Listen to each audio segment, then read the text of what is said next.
So the Education Opportunity Audit was incredibly revealing. It was kind of like a wake-up call that we were failing to do something.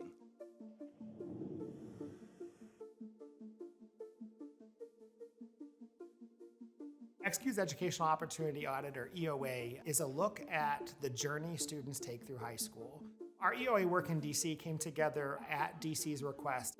In our first conversations, talked about how important it is to understand your current context. And we do this by looking at the transcripts of a class that just graduated from high school. What are the grades they received? What classes did they have access to? And we combine that quantitative data analysis with some qualitative measures like stakeholder surveys. We talk to parents, we talk to students, we talk to staff, and then we have student focus groups.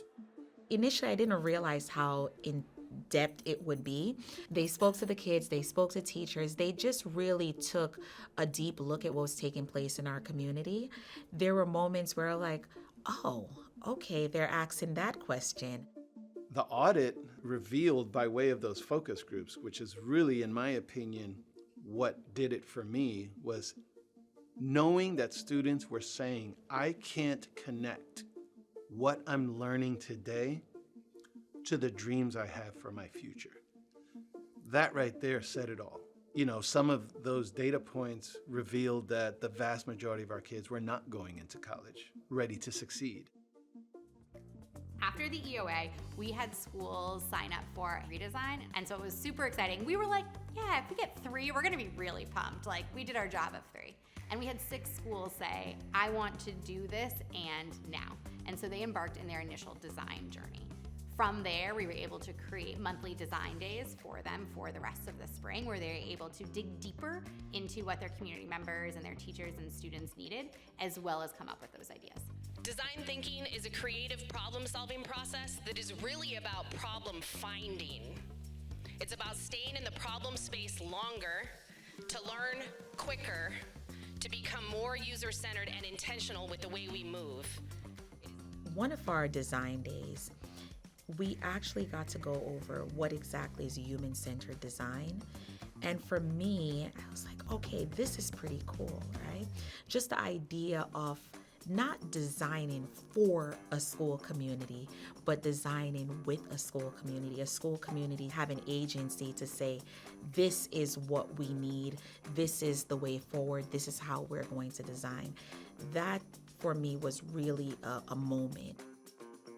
And I remember at one of our design days was hearing another principal say, why is it that when we have students that are struggling, instead of trying to do something innovative and uniquely different, let's just go ahead and give them more of that?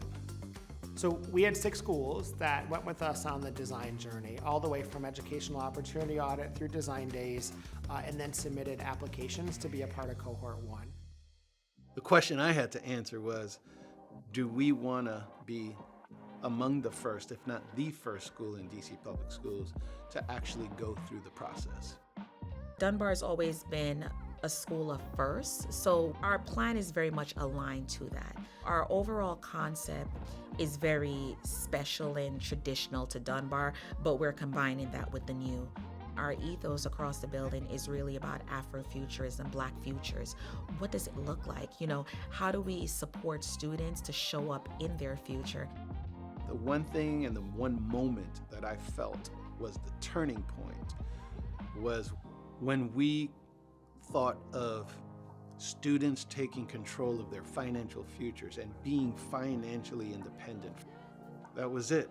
Let's create a school where every student graduates as a business owner and take charge of their own futures. When we submitted that as part of our application, the excitement started. So our Cohort 1 schools are Cardozo Education Campus and the historic Dunbar High School. Their schools were selected to be Cohort 1, not only because their overarching ideas were going to be transformative for the student experience, but that they were also really grounded in their school's unique histories. So we think Cardozo are the clerks, and what we found out about them is that they were originally a business school for African Americans in DC.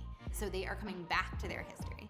I said the historic Dunbar High School because They're the first high school in the United States for African American students. And so their model is really grounded in Afrofuturism, understanding the past to reimagine their future. The news came out, Cardozo and Dunbar had been selected, and it was a great day. I think the transformation process at Cardozo is great. I think that it gives a lot of kids opportunities that like most schools don't have. And I hope that it just gives kids the opportunity that they will love. The kids were jumping up and down. The teachers were happy. I think everyone just felt like something new was coming. The parents were excited. Then we were like, wait, it's gonna really happen.